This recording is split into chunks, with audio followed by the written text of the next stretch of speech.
should slide and get your lick back. And get your lick back. I feel like I'm JX. J-Way. I'm a perfectionist. Adderall got me restless. I'm gone. Run with a wild crew, they get reckless. Young boy, come up off that neck. Give me that. To the trends. See you, Lee, be the band. Good afternoon, good evening. Welcome to another episode of Corner to Copa. We are here on a Monday afternoon.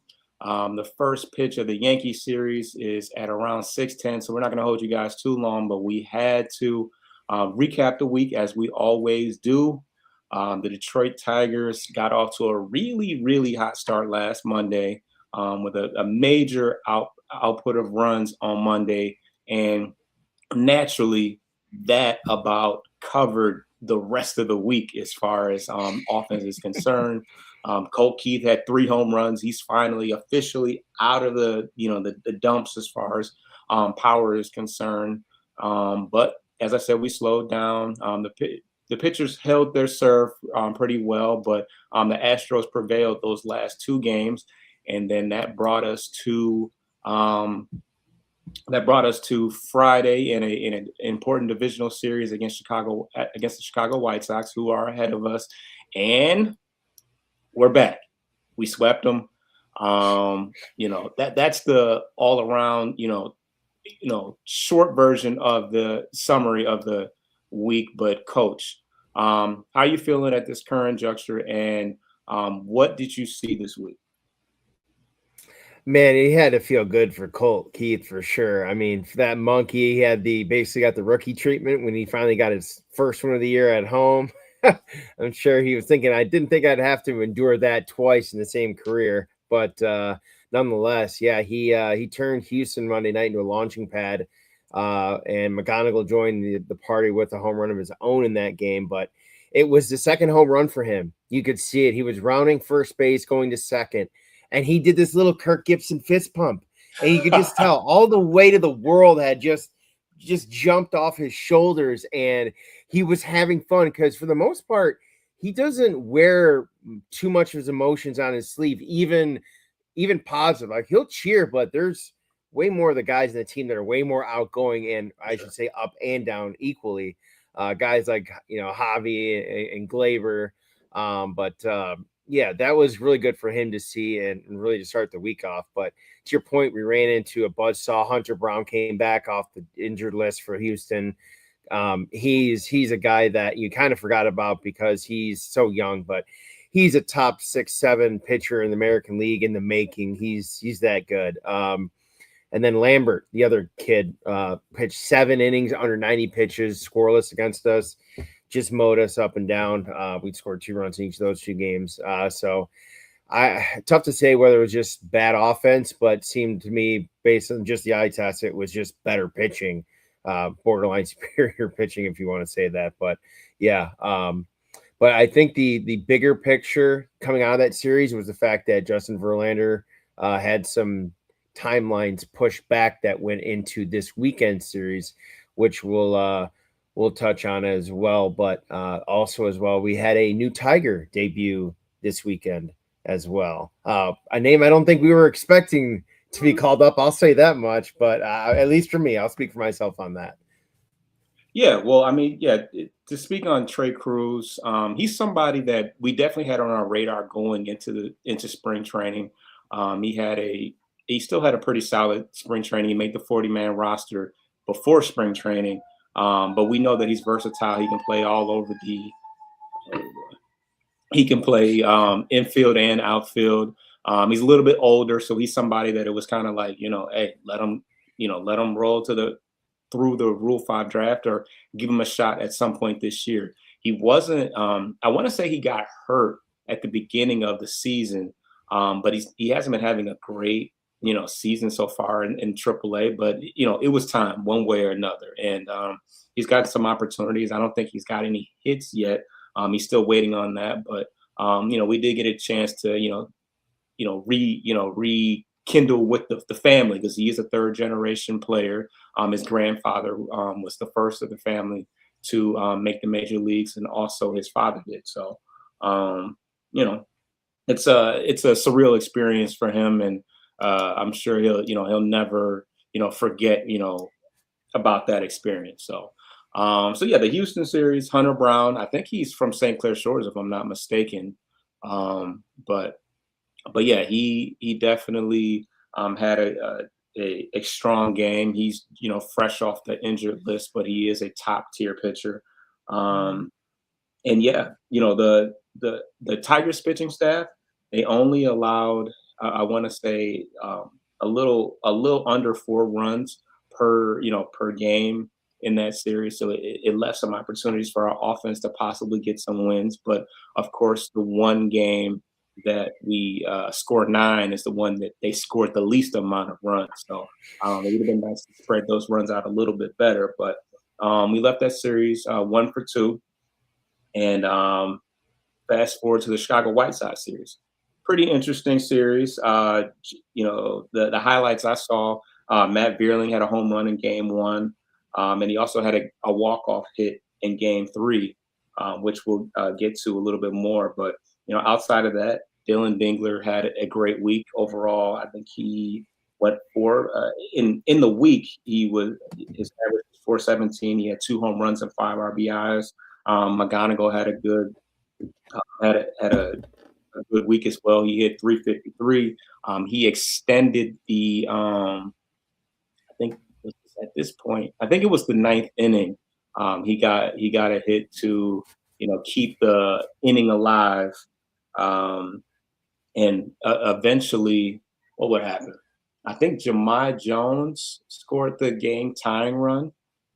Interesting week for him. He got off the night on Friday and got booed for it.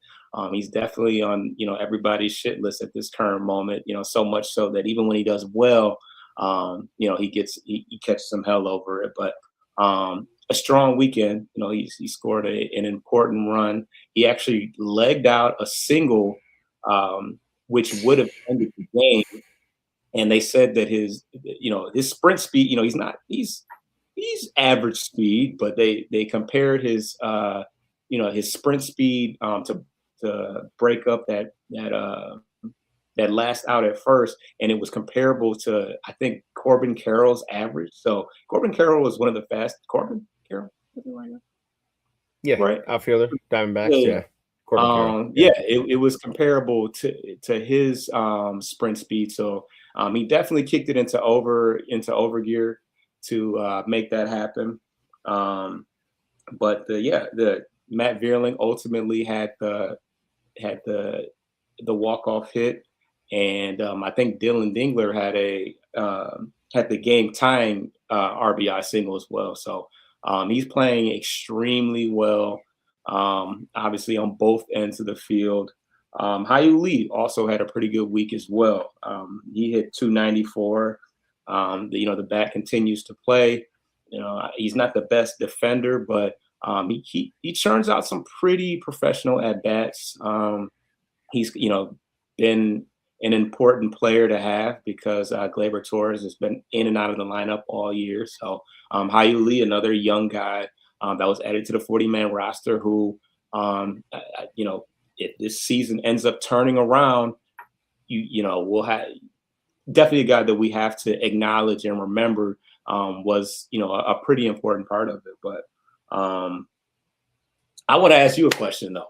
Obviously, Skubal pitched on Friday, and he was okay.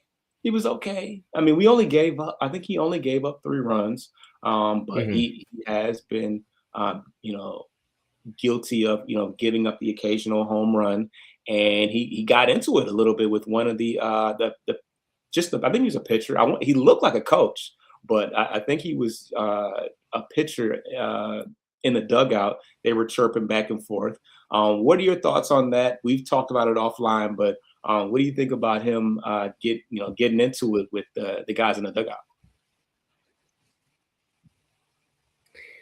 I mean, I don't know what predicated before it, but if you're going to do that, you end the inning, okay, great. Just don't come back out the next inning and give up a bomb, which is what happened. And it cost him the lead, and he was no longer in line for the win. So, again, I don't really have any back info on that, but obviously I feel like it wasn't anything major because that would have preluded that I would have went viral. Instead, the only thing that did go viral was just Google running his mouth for a good 20 seconds straight after he punched out whoever it was to end the inning, and he go, "That's for you." And I was like, to your point too, I look at the name of the guy in the back. I'm like, I don't even know who this is. It's not Colson Montgomery or Chase, like a name on that organization that most baseball fans are gonna know. Hell, if you would have said Chris Sale, I would have said I would have bought that because he was there for so long as a White Sox. But to my point, it's like, okay, but you got to make it less about you in that game. We came back, but you had control. You kind of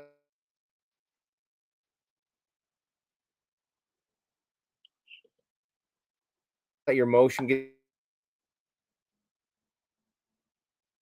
the best of you. If you just see edge or and okay, that home run. To your point too, talk offline. He's quite a bit of home run.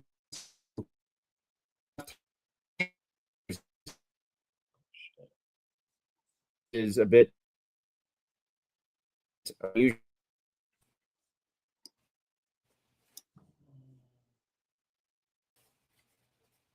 Oh boy, my bad. It lagged for a little bit. I think we're good now. But yeah, to your point about Colson Montgomery, I think he was the one that he actually struck out. For me, I mean, I do think that it was due to some heckling. I don't know what was being said or if they were trying to throw him off a little bit, but I think that Scooble was one of those players that does thrive when they're a little fired up, a little bit angry. And although he did come out and give up a home run in the next inning, I think that it could have set a tone for the series and fired up the team a little bit because I feel like he's seen where the team is missing something. There's just no fire, no spark, and he can kind of see the season slipping away. So I mean, I think the end result of all of it is the team rallied behind the situation. We ended the series on a walk-off hit. So in the end, I think that he injected whatever because I think it probably wasn't as warranted. Had we got the backstory to it, but I think the end result is kind of like in the NBA or like in college where a coach, gets a tech, like kind of intentionally, riles the team up, gets a tech, and then flips the switch, and the team goes on a crazy run. That's what it kind of felt like, which is one of the main reasons why I feel like a lot of fans are going to miss Tarik Skubal and want to keep him around for one more go at it because it's been a while since we had a guy. If Tarik Skubal's gone, who is that next guy that takes over and has that type of role? I don't see that guy walking through this door, but yeah, all is well that ends well. We did sweep the Chicago White Sox, who are probably in over their head a little bit, but they're certainly have quite a bit of ground on us, and we were able to get some back this weekend. So once again, we evade the all on crash out and stay in the mix. The Tigers are now 33-44, 7.5 games out of first place, and I believe only 5 games out of the wild card spot. So still in the thick of things, making things very complicated for Scott Harris and the rest of the guys. So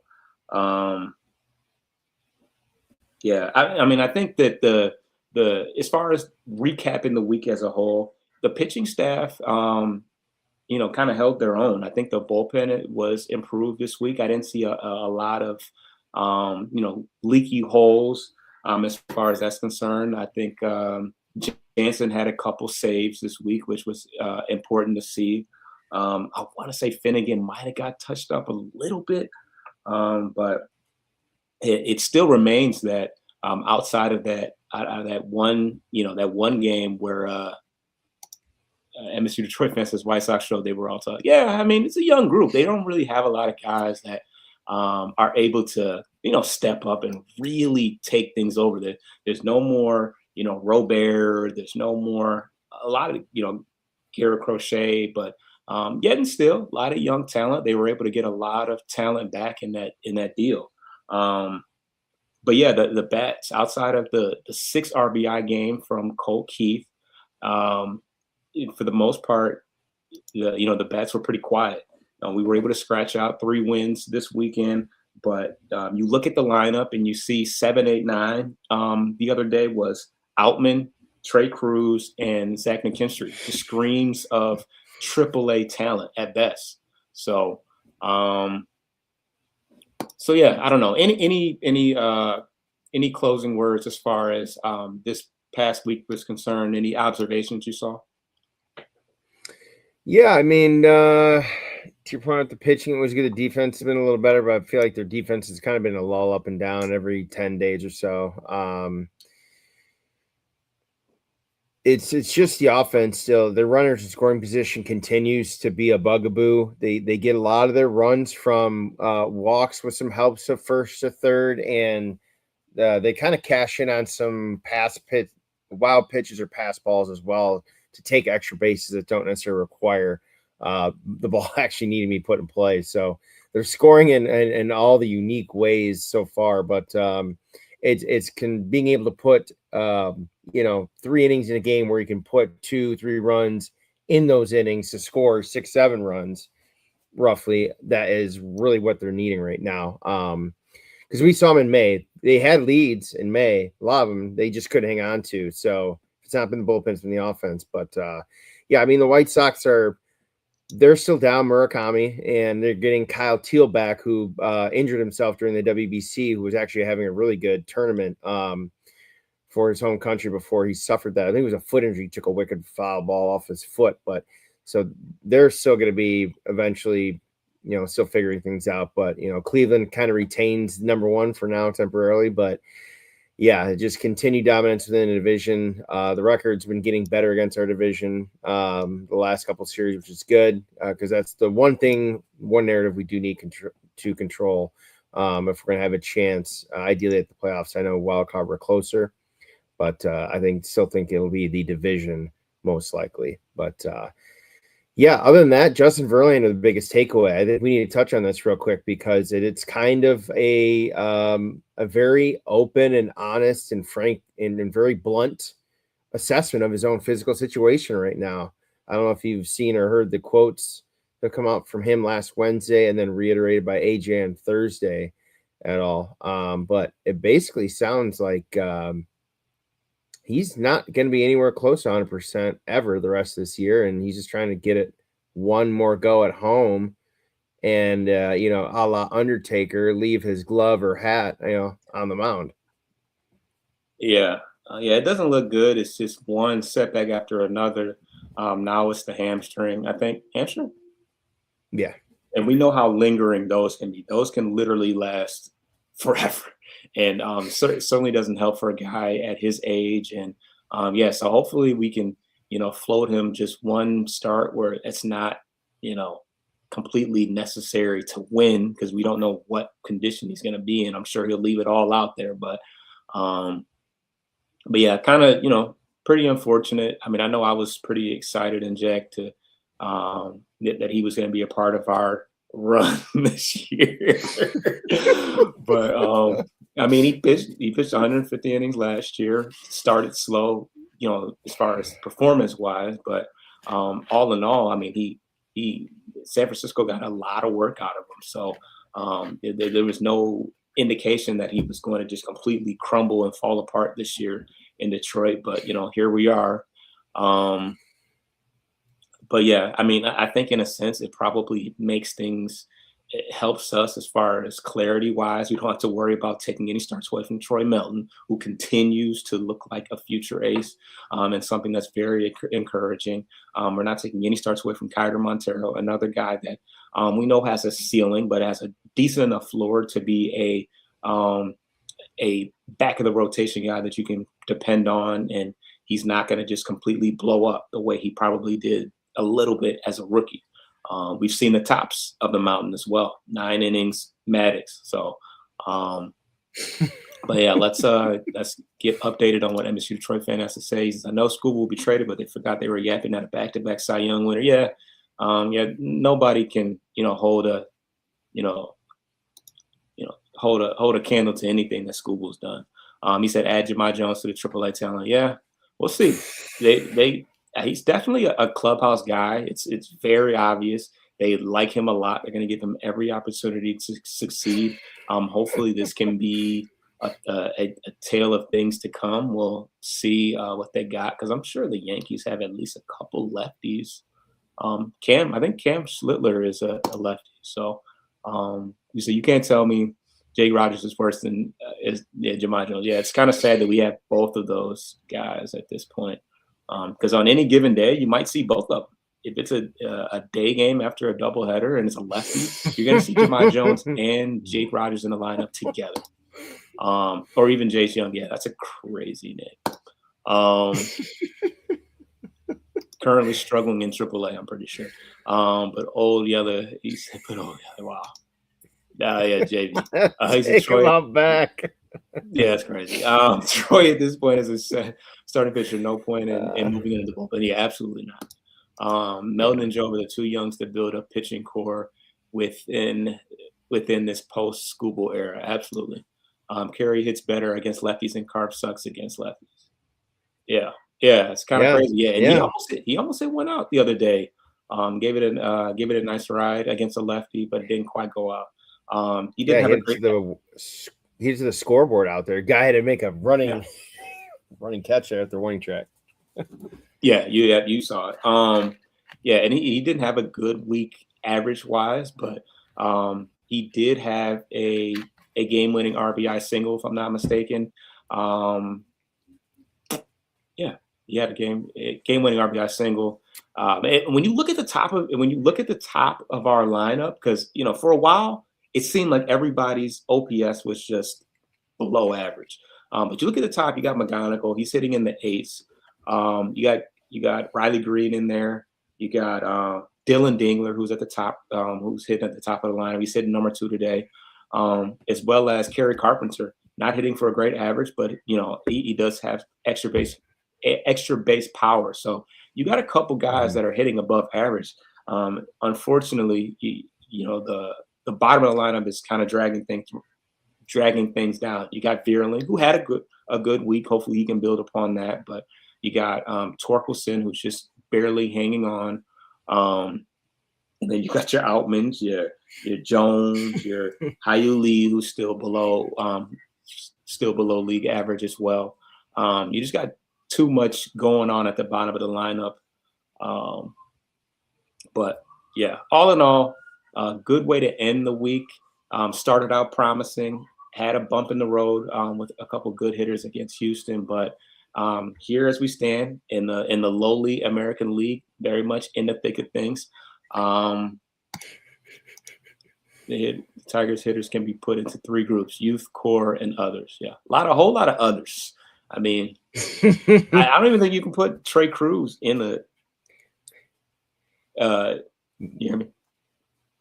Yeah, we can rename it others. We'll just call it the John Doe Club. Right. Yeah, I mean, because Trey Cruz is a lot older than most guys on the team. It's like 27. Yeah, he is. So yeah, he definitely falls in the other category just off the strength of his age. But let's get to the first break. We're going to talk about rosters when we get back. See y'all in a little bit.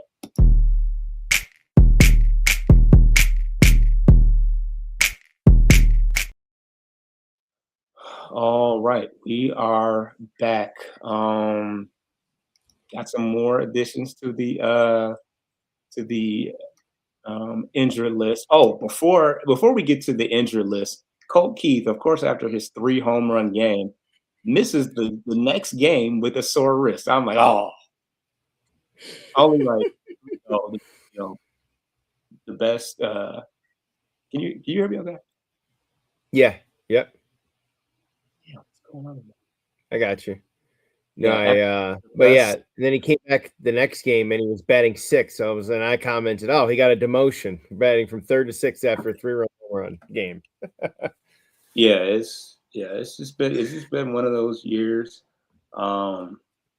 The worst thing, the last thing you wanted to see was, oh, Colt Keith goes on the IL like everybody else, which is one place, knock on wood, he has yet to be. I think I lied.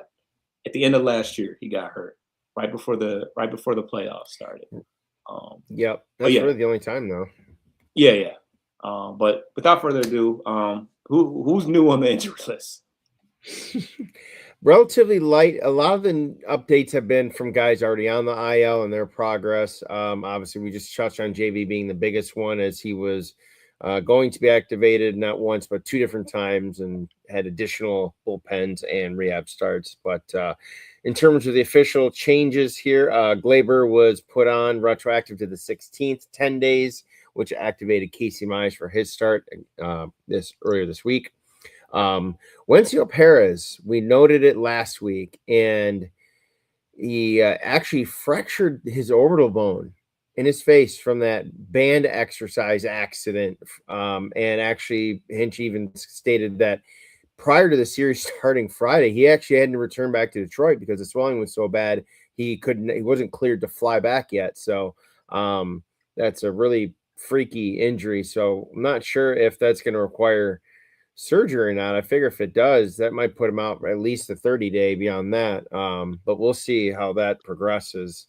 And because of that, they recalled Trey Cruz for his debut. And then in an under the radar news, they did make a minor league signing of Kevin Tejada. I have no background information on him, but that is really it in terms of the official transactions and injuries. Although the rest have been rehab, and Gleyber was sent to.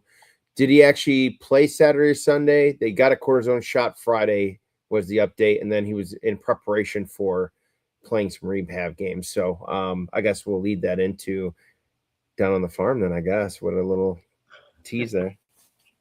No, so yeah, I think it was in preparation for upcoming games, but I don't think that he I didn't see anything that said that he played yet.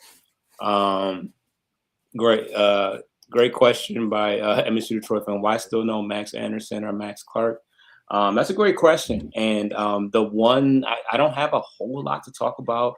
I didn't see any familiar names. I saw some pretty obscure random guys that made a little bit of noise, but like Max Clark was player of the week this past week. He went 7 for 22, which is around 333, because 7 divided by 21. You math majors, it's like 333. He had a double, a home run, and 3 RBIs, 2 walks, and a stolen base. The one home run was had an exit velocity of 105 off the bat and went 411 feet. With Wenceel Perez, I mean, it's crazy that injury. I'm thinking, Ban comes up, smacks you in the face. Embarrassing. Smacks. You're not thinking he breaks a bone in his face, but sure enough, that's what happens, and that's definitely going to have him out for a decent, period of time. I mean, this is a bone in your eye, right? Isn't orbital? Is that in your eye? Yeah, it's supporting your eye or it's your cheekbone, that kind of in between that area. But yeah, it definitely supports your cheek and your eye area. Yeah, so I mean, that's a pretty long-term injury. Who's to say how long we're going to have Trey Cruz up? He hasn't looked great, unfortunately. Normally, when a guy spends that much time in the minor league system, I mean, he started the year in AAA as a 27-year-old, which is pretty late. So it's, normally that leads that, hey, he's just not ready. We don't see the potential in him after all this time. But yeah, I mean, he hasn't looked great. I haven't seen a lot of defensive plays in the outfield. I presume he's been all right, but yeah, with Perez out for a long period of time, it kind of leaves the spot wide open. You got Trey Cruz and you got Outman. I always forget what his first name is, Outman, but he's Gage. What's his name? Gage Outman. No, well, that's Gage Workman. You talking about Workman? Oh, Workman. Oh, okay. Yeah. My bad. Yeah. Jake Outman. It's something like that. But anyways, Yeah. he's somebody that I feel like, he hasn't been great either. He did have a couple RBIs, I want to say, this weekend, but when we're ready to pull the trigger on that deal, we got wide open spots that are available because I don't see Outman being a long-term guy that we're just holding on for dear life.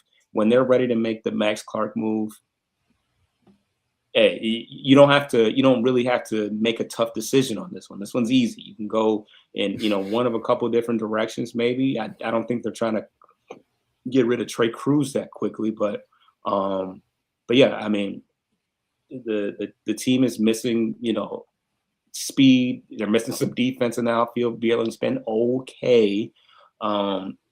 But yeah, that opportunity is for the taking when they feel he is ready, and he's been hot lately. I think a couple more strong weeks of good defense and him, displaying some power, and it's time to put up or shut up. We got 6 weeks before the trade deadline, and if you ask Scott Harris right now, he's going to tell you we're staying put. Scooble's not on the block, and we're trying to win. And if you're trying to win, you got to put it all in there. Pause, but no use in waiting till we're out of it or we've traded Scooble. Make the next move your best move. Would be my assessment for the situation. But that's pretty much all we have from the minor league report is a rant about Max Clark. I'm not saying that it's negligent at this point, but I mean, how many different injuries have we had so far in the outfield? Wenceel Perez, Meadows has been out for years.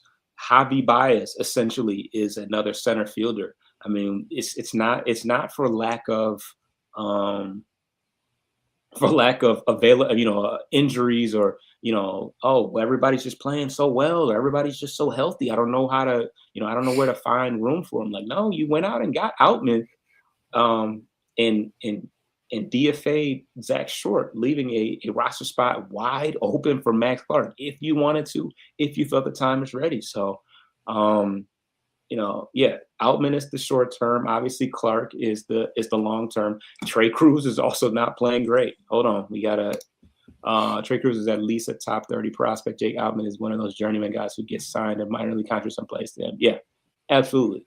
No reason to not give Trey Cruz an opportunity. Hopefully, he can get off the schneid soon. I feel like he will. But yeah, might as well give him every opportunity. You utilize the 40-man roster spot for him. So let's see what he looks like in the infield. I think he's only played outfield so far. Max Clark is going down the Sebastian Cosa path. Oh, don't say that. No. Cosa was pulled during a 24-1 start with Grand Rapids. Max Clark starting every day pretty much in center field. I think there's a bit of a difference. Both the Red Wings and Tigers have great minor league systems. Yeah, both let their top prospects ride away in minors when there's a clear need for them. Hey, at least McGonigal's here. That's all I can say. Clark at least got time like you said, yeah. You guys are on the same page. So any other thoughts about the Clark situation before we fast forward to the upcoming games? Or well, we got some other stuff. If they set for another injury in the outfield and they sign another journeyman guy, I've lost my last shred of legitimately wanting that. Like, I don't know. We can't keep blocking people when there's a clear need, and to your point, speed, power. I mean, he may not hit 15 home runs if he stays up the rest or anything like that, but the guy's got gap to gap and extra base power and stolen base power and center field range that we miss badly, that Parker has left that void. To your point of, Vierling and Perez have just been okay, but they're really, Perez is really a corner outfielder. He's not fleet of foot, and Vierling, although he generally is okay, doesn't take the greatest routes to balls, and it just makes all the sense that it's hilarious that it's still not the option they're choosing. So we'll see what happens. If they continue to do that down that path, then I can't take them seriously, at least from a front office standpoint. But yeah, that's it in terms of Max Clark. And MSU Detroit fan says if we trade Torres, we gotta call up Max Anderson also.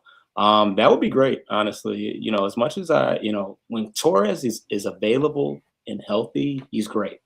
We saw him in the Tampa series. He had a bomb, probably one of the furthest balls he's hit as a Tiger, fresh off the IL. But at this point, we just don't know how long any bad swing, any swing and miss that could possibly strain his back and or oblique. You just have to be ready for him to go on the IL. So if we can get anything for Gleyber Torres at the break, by all means. I don't want to. I'll take Hao-Yu Lee and Max Anderson every day over a maybe from Gleyber Torres at this point. Anderson is the infield young guy and Clark the young outfield young guy. Yeah. Mm-hmm. I'm excited to see both of them. I hope they hit the ground running as soon as they get here because we need something. He said not just Coastal, also for Red Wings prospects stuck in GR, NBN. I don't know what's his name, but do you know what his name is? Should have gotten more time with the Wings, not under emergency conditions. He's we got a couple goalies. I think he's a Swedish guy. NBN, I think, is a Swedish prospect. They have him, if I'm picturing the name correctly. But yeah, he didn't have too much time up. That's a totally other different situation with the GM who has plenty of cap space and just won't pull the trigger. Oh man, yeah, this guy's name is Brandon Brandstad Nygaard. Yeah, Nygaard. Yeah, I knew it was like Bjorgen or Bjorgen Nygaard or something. I just was not going to try to butcher it as bad as I just did right there. But yeah, it's crazy. Limited time with the parent club, essentially. But yeah, that's all I had in terms of Max Clark, though. Yeah, and then there's also you got Ben Malgeri having a really good year. I don't want to complicate things any more than we already have, but we and I get it. Ben Malgeri, they're obviously not very high on him. He's a little bit older. How old is Ben Malgeri? Guys hit 26. What, 13? He's got 12 or 13 home runs this year, right? I think in Toledo, I think were the numbers we were talking about earlier in the week. He's got 9, but he's hitting 8. He got an 897 OPS, 401 on base percentage. He's just not held in high regard. He's had a good spring, but he actually got sent down to AA last year. So they obviously don't think that, I'm sure he'll get a crack at things probably next year, maybe. But, if he's 26 and hasn't got to the majors yet, they obviously don't believe in him all that much. So, I don't want to, he's not on the 40-man roster, so no need to complicate it. But obviously they feel Outman is a much better option, at least on the defensive end than Ben Malgeri. He said, I get Whitecaps starting lineups every now and then, and Bryce Ranier is the only guy I even know. Yeah, last year I knew everybody. Zach Pacheco, who I think is on the line, is still there. But, the Whitecaps were super stacked last year, especially up until before Briseno and all those guys got moved up. So it's kind of time to start retooling that farm system that churned out some championship teams just last year. So yeah, that's all I have as far as the farm system is concerned. Good conversation there, but let's talk around the league. Any hot topics? I have a few personally. I can set it off if you want to, but yeah, any thoughts so far on? Any around the league thoughts? It pains me to say, Philly didn't get off to a great start. In fact, they were probably one of the worst 3 or 4 teams after the first 30, 40 games or so. Made the change at manager. One of, I think, 2 teams early that moved on from their manager. Don Mattingly took over, and it was just like chef's kiss for them as they've battled back to within shot distance of Atlanta and also the Dodgers, shockingly, for the NL lead over there. But not too much else around the league that I think we know Teal will make his debut for the White Sox. He's kind of a coveted catcher for them. Cleveland is going to be an interesting spot. They have some interesting decisions too, although they're the division lead right now. Stephen Kwan not having a very good year at all. Batting still around 170, 180. I know he's still looked at as potential Gold Glove caliber outfielder, rightfully so. Covers still a lot of ground out there, but they've kind of been soft sellers in the last year or so. Remember, they made some trades out who we thought, Naylor went out to Seattle. They traded him in the offseason. It was more of cost-cutting moves, but they're somehow still getting better. So that'll be interesting to see where he goes and if Detroit meddles with interdivision trade at the deadline if it comes to it. But if they're both in the hunt, I wouldn't expect it. But yeah, I didn't have too much else in terms of around the news. I got something on Dingler, but that's more for an individual. Stephen Kwan, it says that he's hitting 206 with a 567 OPS. I know there were rumors last year that the Dodgers and Phillies could be interested in acquiring him. I don't know if anybody would touch him this year. Certainly not for anything valuable, because he's kind of we're now at a point to where he's got a pretty considerable sample size. So tough to say whether he'll snap out of it, but yet and still they are in first place somehow. J-Ram's out. It's kind of annoying because when I follow the minor, the minor league, Instagram, every time I look up, it's another Cleveland Guardian, stud coming up through the ranks. They just seem to just, grow them on trees. Travis Bazzana, I think, just had a multi-home run, game or something like that. But it's just the rich getting richer as far as, not going out and getting all the big names, but they're producing them at the minor league level and keeping the payroll nice and low and the win total high enough. So honestly, I don't have much Tigers talk to folks on the NBA and NHL drafts coming up. Oh, okay. Sounds like the Pistons will move up and involved in a Giannis trade as a third team. We're gonna stay focused on the Tigers, but yeah, as far as around the league, the Marlins are hot right now. I think they're 14-4 going into June. They had a couple injuries as of recently, but a team that I definitely saw to be a possible contender. I think they're in the mix as far as the wild card are concerned, but they got Kyle Stowers back. They have Otto Lopez, who's having a career year. Xavier Edwards too, a good young second baseman. So the Marlins are looking good. Did you get a chance to see Rafael Devers in that whole scandal about he got a hit in the ninth inning, and of course they were down a run, as San Francisco normally is down, and the manager, the new manager that coached for Tennessee last year, called for the pinch runner, a speedy guy that can steal a base, and Devers kind of showed up as manager and for a minute refused to leave the game. Now he eventually gave in because the pinch runner is just standing at first base, like, hey, can I? Like, I'm not going to stand. You can't stand on the base together, and I'm not going to make you move. Yeah, Devers a pretty big guy, but the coach told me to come in the game. He's like, hey, he told me to. He did. Yeah, like, me. Oh yeah, Liam. Yeah, I'm getting sidetracked, but the Marlins got Liam Hicks. Liam Hicks is pretty much a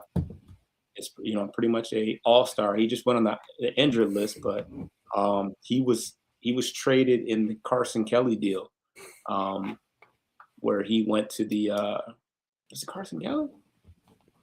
It was one of our catchers that we got off of. I think it was Carson Kelly, but he's having a really good year.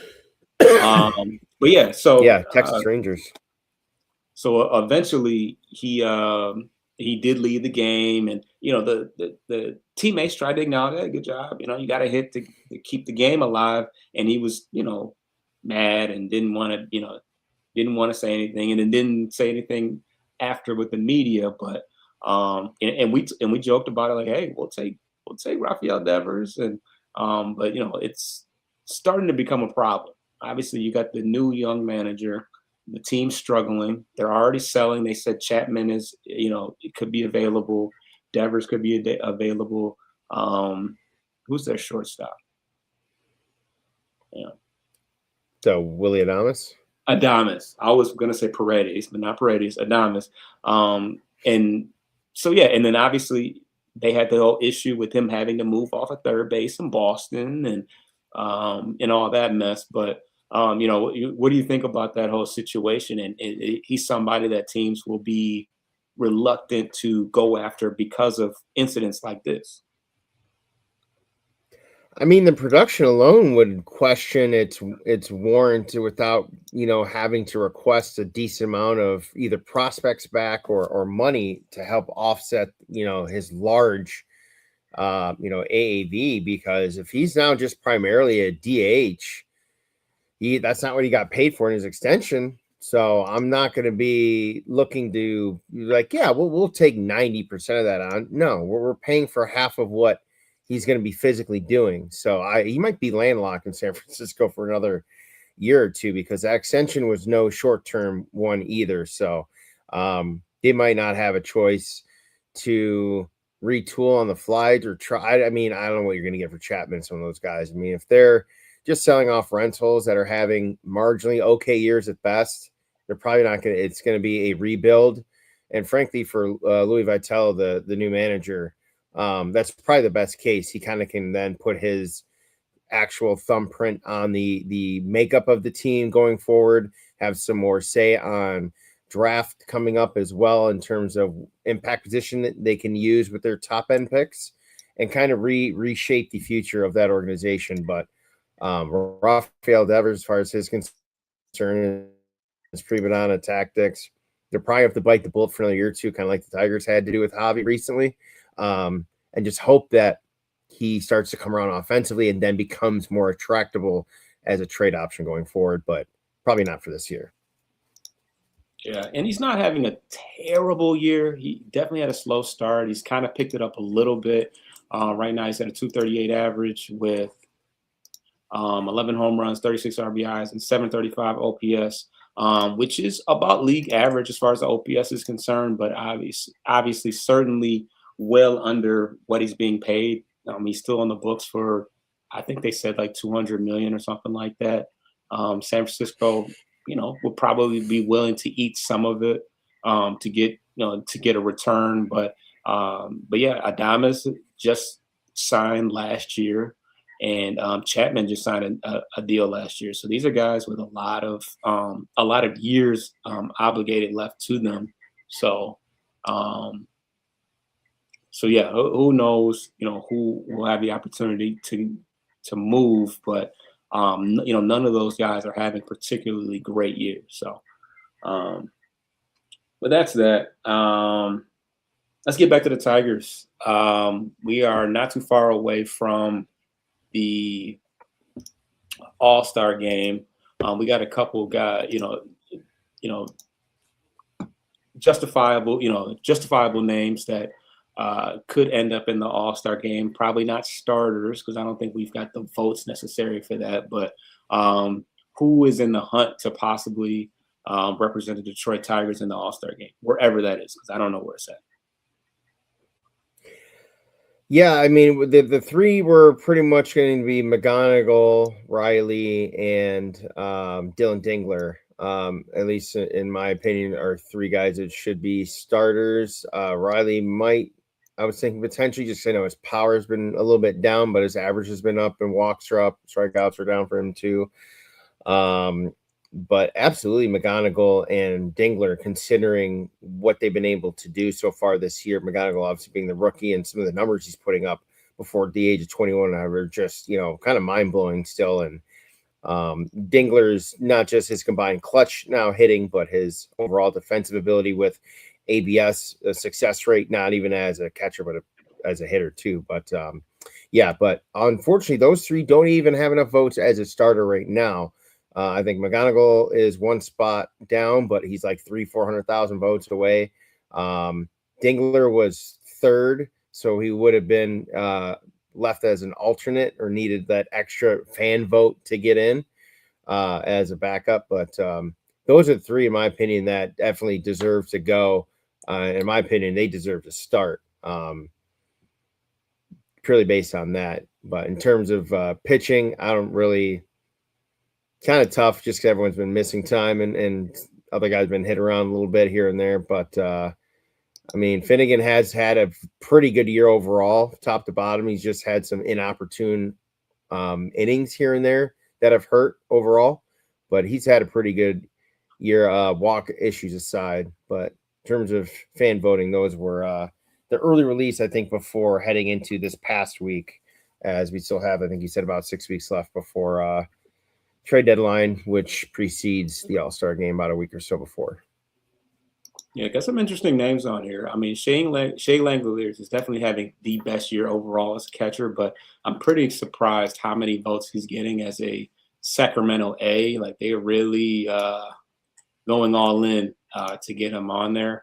A lot of Toronto Blue Jay guys. Alejandro Kirk, like, that's wild.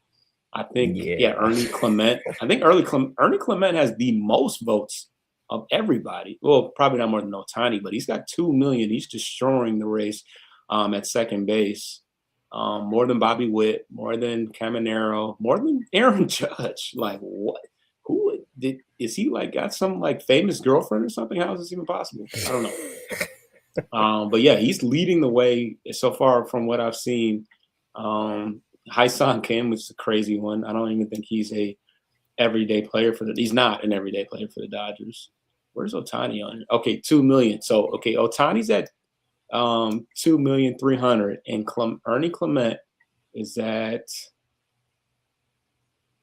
2 million flat. So he's right up Ohtani's heels. That's pretty crazy. Look, he's even got the picture on the graphic. So yeah, interesting. Not surprised. I mean, the Tigers, if we're a first place team, I put up more of a stink about it. But I hope, if nothing else, McGonigal will get many, many, many opportunities to start in the All-Star game and play in the All-Star game. So I'm not really worried about that. But I think that Dingler, it would be unfortunate if he didn't get in. Other than that, Riley Green, was he even on the list? The top 5? No, probably not. No, I think he was the first. He would have been after the 2 primary and 3 underneath. He would have been one more outside of that, like 7. Yeah. So Mike Trout's hurt right now. Of course, he's kind of a legend in the game, so I can see why he's up there. Aaron Judge is hurt for the foreseeable future. Those top 2 guys are hurt, and top 3 injury prone. So there might be some hope for Riley Green. Because he's probably having a better year than Randy. I don't know about Julio. Julio always starts slow. So, Mariners, they showing out in the outfield. But yeah. So that's our All-Star talk. The game started. Everybody's going to the game. All right. So let's wrap it up then. What are the probables? Look, let's take a last break, and then we'll talk probables and, wrap this bad boy up.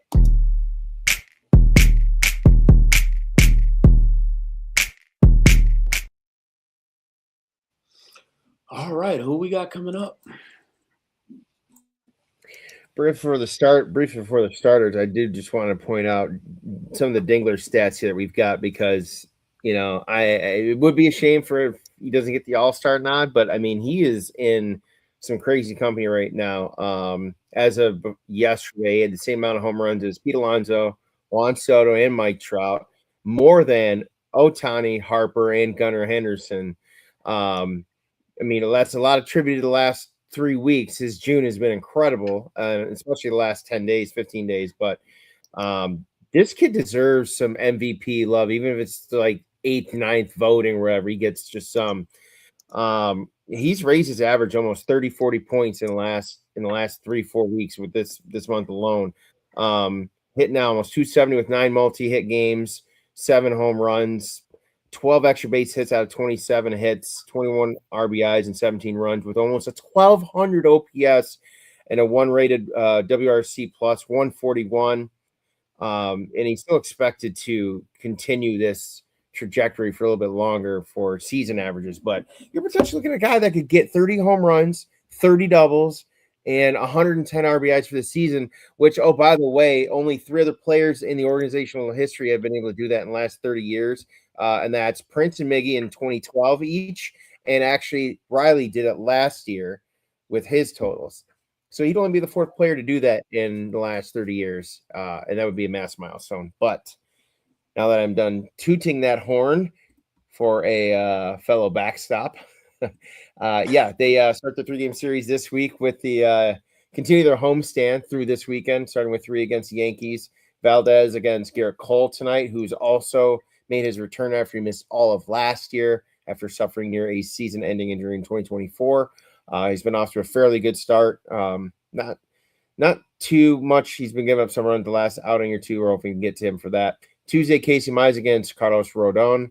And then the matinee is Skubal against Weathers. So some good, strong arms for us going forward. And then we welcome the Astros back to Detroit after we saw them last week.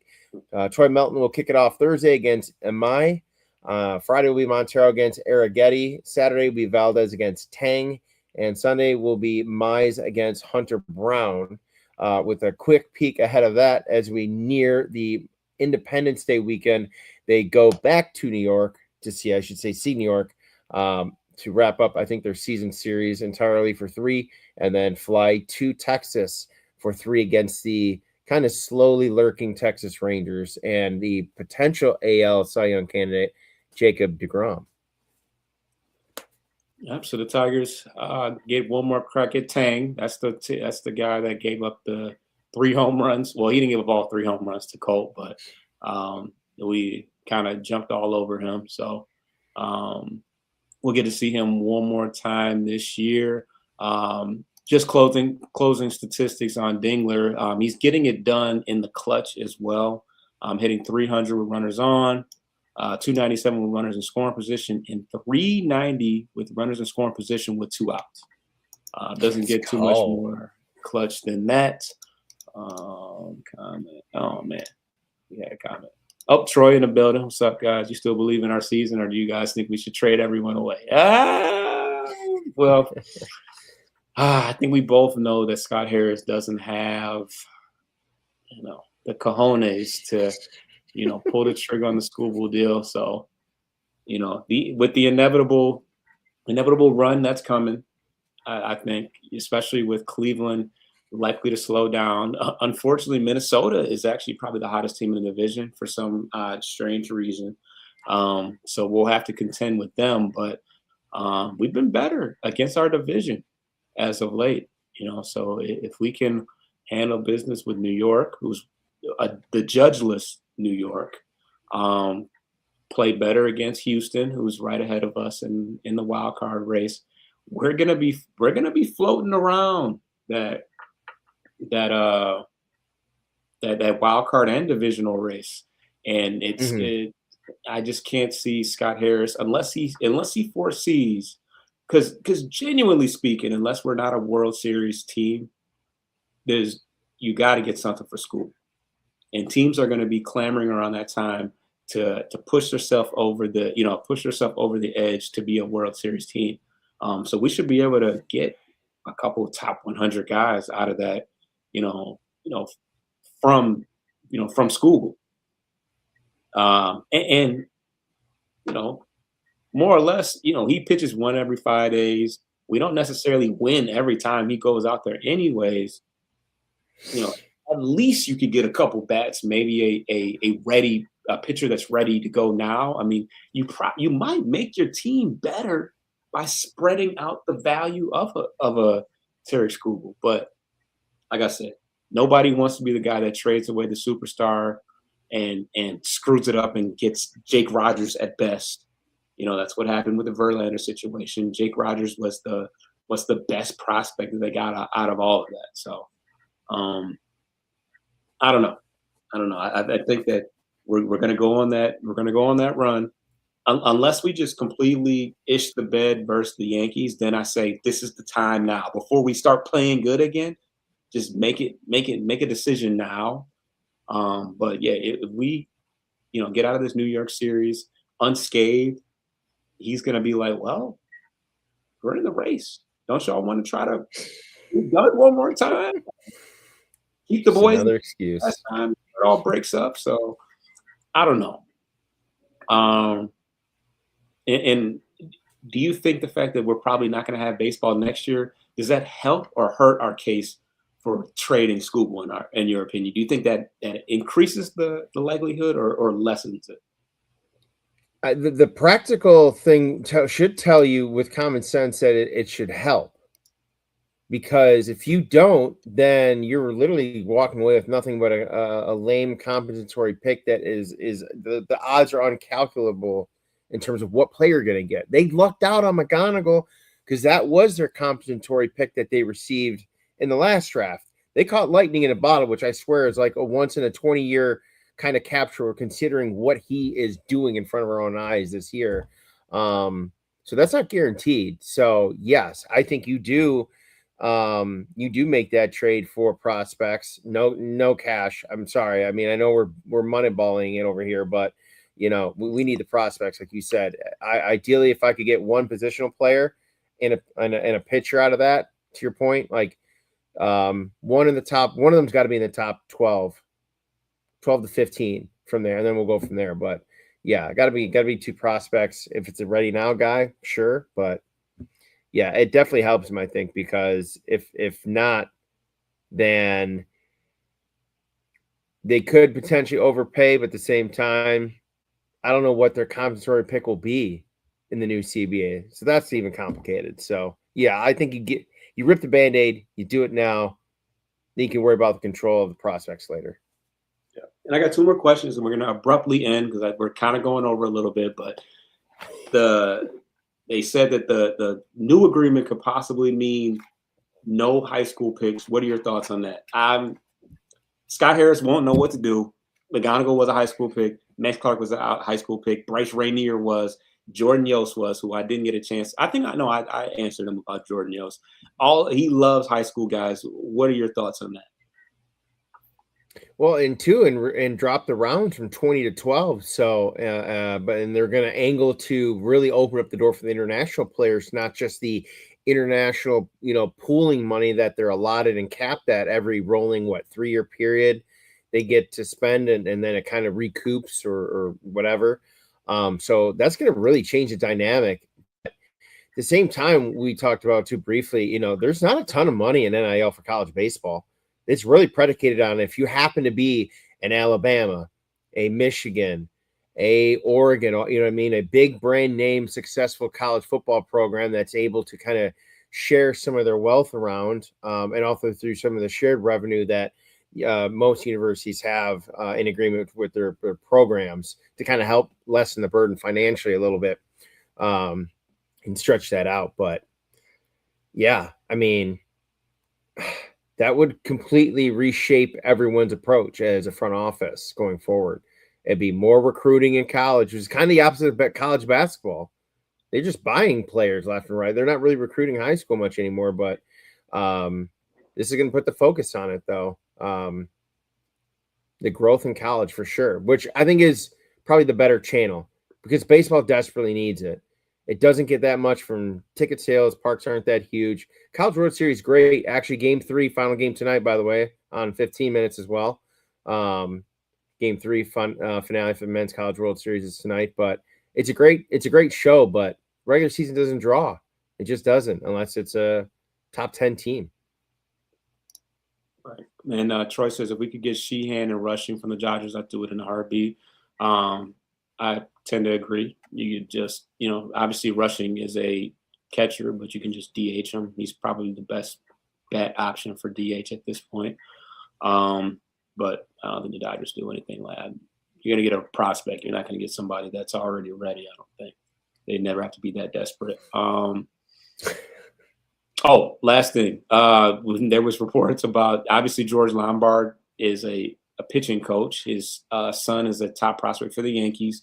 and they said there could be some possible, talks about some, I don't call it nepotism. He's already in the league, but that the Tigers might be, interested in getting him. He's kind of a glove first, not a big bat guy. And then LaGrange, who's the big arm that we got to see a little bit in spring training, but he throws 100 plus. He would be the major, pitching wise would be the major pull, but not feeling that, huh? Not really. No, I mean, yeah, we've had our defensive issues the last year or two for sure, but I mean, you get one glove, it ain't gonna fix what we got going on. That's not Dylan Dingler. I mean, the problem's all over the place. We've got 3 of the worst negative D-WAR players on the roster at 3 individual positions.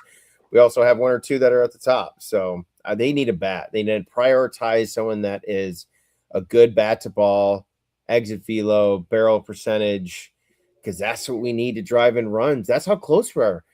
4-2, 3-1, 3-2, like those type of games we're losing, and that kind of bat could get us that extra 1.5 run a game that could flip that win percentage over by 20%. And to your point, hell, we could be in semi-buy mode right now instead of in between soft and hard sell mode. Yeah, it's really just that close. Just depends. It literally could depend on how this series goes right here. It just seems like every series we bounce back and forth like, sell the team, not sell the team, but sell away the assets, time to, look towards the future. And, next thing you sweep the White Sox and it's like, oh no, it's lit. We back in, we back in it for one more time. The boys are back. Don't let them get hot. So, like I said, it's going to be an abrupt ending to the show. As it stands right now, it is 1-0 Yankees at this current moment. Torkelson is on second base, and James, I think his name is James Outman, is up, right? Whatever. So, yeah, as it stands, we're 7.5 games back at first place, 5 back in the wild card. And, check out the game, subscribe to the channel. We're here every week. If it's not on Sunday, it's probably on Monday because there's some type of holiday. We're here every week bringing you guys recaps of the season, and we're getting closer and closer to the All-Star game and trade deadline. So stay tuned. The Tigers are still floating around. But the little engine that could. We'll see you next week. Get your lick back. If a nugget owe you something, ain't no chit chat. Better stay up out the way, don't get your shit splat.